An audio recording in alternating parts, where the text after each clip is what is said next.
दरअसल सभी को इंतजार इस बात का भी है कि आखिर कोरोना की वैक्सीन तैयार होगी भी तो कब।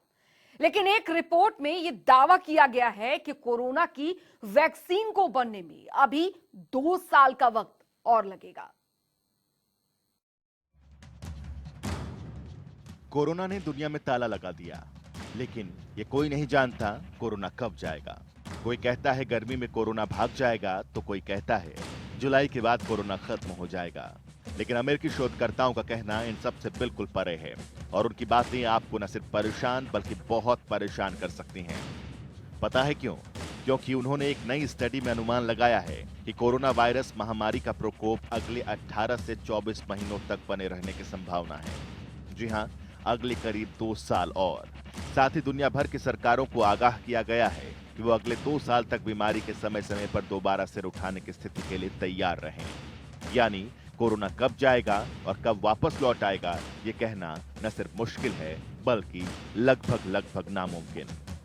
अमेरिका के मिनेसोटा यूनिवर्सिटी में centre for infectious disease research and policy की ओर से कोविड-19 व्यू पॉइंट नाम से की गई एक स्टडी इन्फ्लुएंजा महामारी के पिछले पैटर्न पर आधारित है।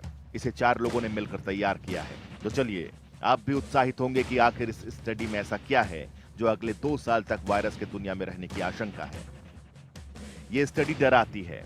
सन 1700 की शुरुआत के बाद दुनिया ने 8 इन्फ्लुएंजा महामारियों को देखा है।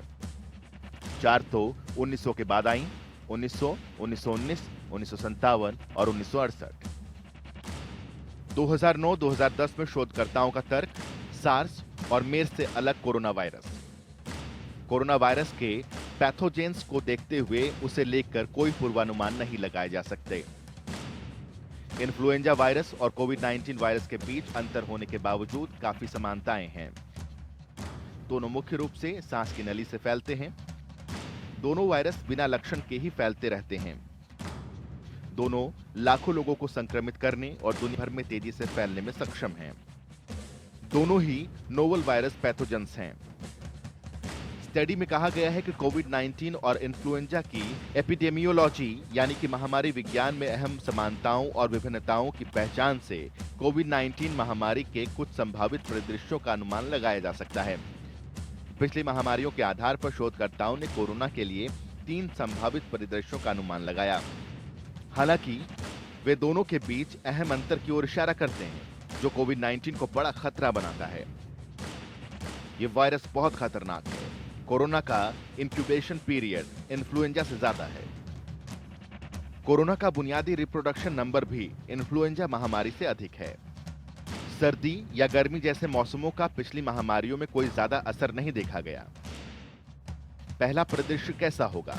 पहले परिदृश्य के अनुसार शोधकर्ताओं का अनुमान है कि 2020 के बसंत में कोविड-19 के पहले शिखर के बाद गर्मियों में कई छोटी लहरें आएंगी। यही सिलसिला 1-2 साल तक चलेगा। ये लहर बहुत कुछ स्थानीय फैक्टर्स, भूगोल और रोकथाम के लिए उठाए गए कदमों पर निर्भर करेंगी। दूसरा परिदृश्य कैसा होगा?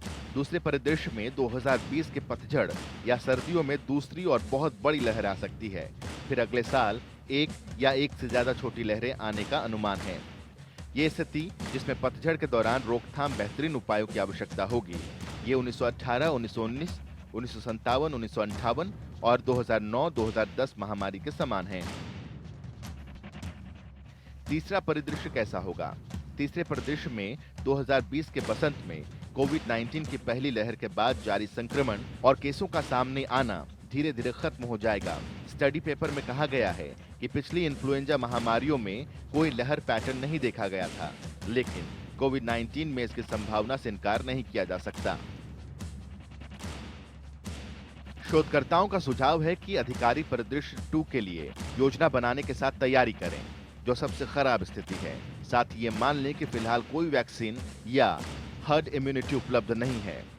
स्टडी में कहा गया है कि सरकारों को ये मानते हुए योजना बनानी चाहिए कि महामारी जल्द ही खत्म नहीं होगी। साथ ही अगले 2 साल तक इसके समय समय पर सिर उठाते रहने की संभावनाओं को जहन में रखकर तैयारियां करनी होंगी। इसके लिए न सिर्फ सरकार को बल्कि पूरी दुनिया के लोगों को भी तैयार रहने की जरूरत है। जनता टीवी के लिए शारिक हुसैन की रिपोर्ट।